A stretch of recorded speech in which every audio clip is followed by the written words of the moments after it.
Shortly after the millennia rolled over, the new hotness was virtualization. This was the ability for us to reduce the footprint of our data centers by compressing all of our servers, these rack after rack of pizza box servers, down to just a couple of neat little powerful hypervisors. Problem was, this was a whole new set of skills that our system administrators and network engineers, they didn't have. So a lot of them, they went out and got it. Some folks went out and got that skill set and then joined the market trying to find those opportunities because it's new stuff. Overall, though, it took our data centers and added an extra tier of complexity when we were trying to make things a little bit more, a little less complicated, a little simpler.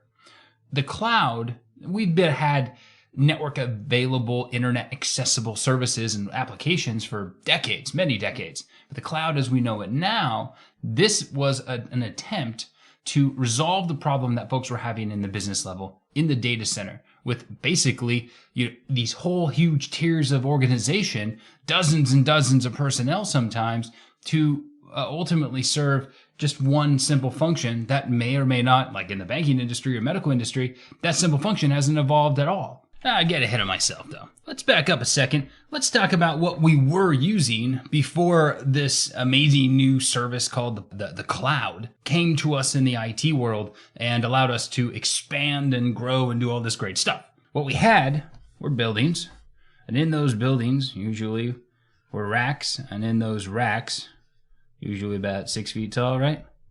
5.5, 6 feet tall, would be row after row of server. Many, many servers. Now, sometimes you'd have a huge building with many racks and hundreds and hundreds and hundreds of servers, right? Get the idea? In addition to all these servers, of course, we had to have networking infrastructure to connect them all. And then, of course, we also had to be able to power and cool them. Bringing our power in, got big HVAC units for cooling everything off. Virtualization really saved us a lot of real estate. It really allowed us to build a single server that was capable of hosting just all kinds of different applications and services within our network, as well as hosting services that were publicly available on the internet. If you were willing to spend the money, you could get one box with just a couple of little lights on it, maybe a drive or two, usually a big logo of whoever made it. You put 200 servers on that thing if you were willing to spend $50,000 on that one 8-inch tall box. So we get to this point where we've got servers that have virtual machine hosts pretty much everywhere, right? This is almost a complete adoption and change in the industry, is that these Hyper-V or perhaps VMware, there's also Zen server, real popular, a few other options. With very few exceptions, folks had just gotten to the point right around, I would say, 2005, 2006, that nobody was bothering with actually installing directly into bare metal. That was like a kind of a specific thing that you were doing outside of habit, usually because an application required it for some reason or another. The transition to the cloud really came from trying to reduce how many different things we were having to manage and administrate to accomplish one single goal. The promise of the cloud was that we would have an application that would allow us to configure or interface with an administrative plane that would allow us to control our resources, right? So these things were going to be floating in this cloud, and we were going to have virtual everything. And all of these things would be accessed through this administrative configuration or interface console, and that we really wouldn't have to worry about any of that background stuff. Now, of course, I can tell you right out of the gate that most of us that were working in the industry at the time when we heard this, we were just like, okay, great. This is just going to cost us tons of money, right? Well, first to market, in a big way, in an enterprise way, was AWS, the original S2. AWS created a way of allowing services to be sort of micro-leased. That was how I read it originally, I think in like a Wired article way back in the early 2000s. That we would have access to these S2 server services, and that we would be given essentially a virtual configuration platform to deploy our operating system and any application or code we wanted to within it, and that everything was going to be based exclusively on consumption. This sounded very attractive. When AWS came out in 2008, I think, I'm not going to bother checking because that's not part of this content, but they proved to be right. This is how it was. So everyone was very excited when Azure was coming along, and we're like, are they going to be the same? And the answer was yes, they are. The Microsoft cloud, we were to back all the way up, is actually comprised these days of a series of very familiar looking services to most of us in the, I was going to say the English speaking world, but frankly, they're pretty darn global these days. Microsoft 365 is very, very common, and that was obviously done as software as a service to replace an old school system where people would rent software that was hosted on other people's servers just to access it and use the license temporarily. Weird stuff that people used to do.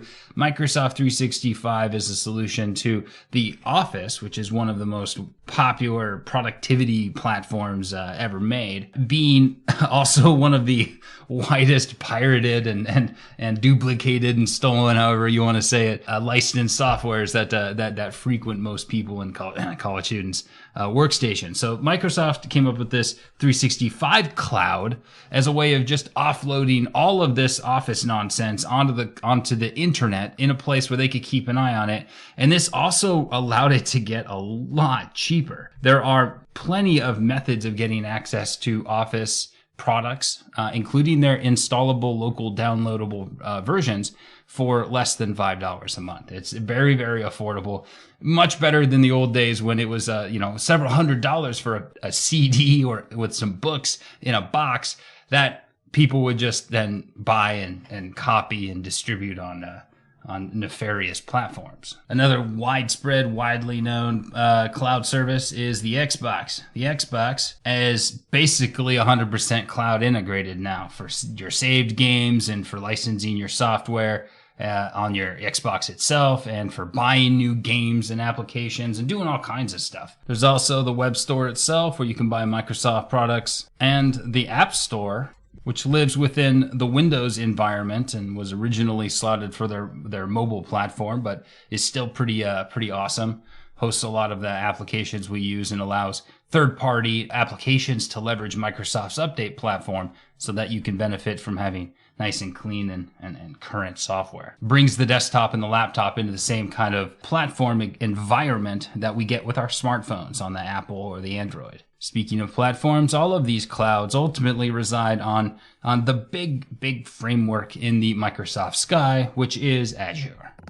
Office 365 and Microsoft 365 products are going to use Azure Active Directory for doing things like authentication, user accounts, and email. Xbox uses Azure for storage and artificial intelligence evaluation of the customer data. The App Store and the Web Store, of course, are just going to be hosted in Azure frameworks. And these application services leverage Azure services for doing things like performance monitoring and identifying malicious activity.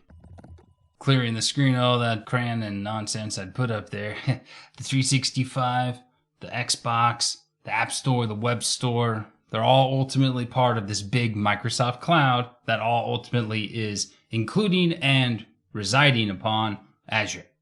Obviously, we're talking about Azure services. Keep that in mind as we talk about some of these things. You think, well, that sounds an awful lot like what they might be using with the Xbox services and the web stores on the Xbox platforms, or how they're doing advertisements, yada, yada, yada, right? These services are there. They are being actively used by Microsoft themselves. And you're probably seeing 2 or 3 of these Microsoft services every day without even realizing it. Now, the conversation about the cloud itself has a lot of business weight to it.